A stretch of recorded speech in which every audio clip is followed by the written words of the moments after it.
দোস্ত বাংলা সিনেমা আজ পুরো বিশ্বে ছড়িয়ে যাচ্ছে। বাংলা সিনেমা সম্মানের সাথে পুরো বিশ্বে চলছে। সেই জায়গা নষ্ট করে দিতে একটি কুচক্রী মহল উঠে পড়ে লেগেছে।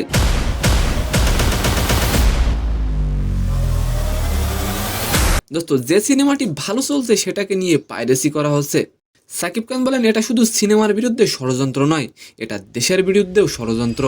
অ্যাকচুয়ালি এটা সিনেমার এগেনস্টে ষড়যন্ত্র না, আমি বলবো এটা দেশের এগেনস্টে ষড়যন্ত্র। যারা পাইরেসি করে সিনেমা ধ্বংস করার চেষ্টা করছে, আপনি কি চান তাদের বিচার হোক? অবশ্যই কমেন্ট করে যাবেন।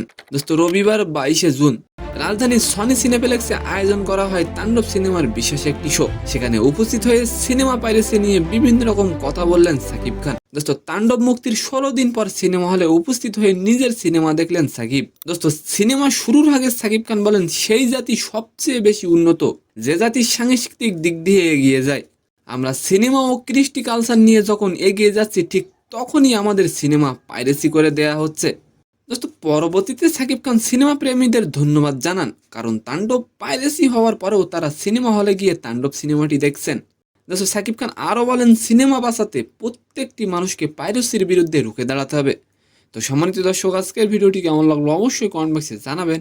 আর ভিডিওটি যদি ভালো লাগে অবশ্যই একটি লাইক দিয়ে আমাদের চ্যানেলটিকে সাবস্ক্রাইব করে দিবেন। ধন্যবাদ।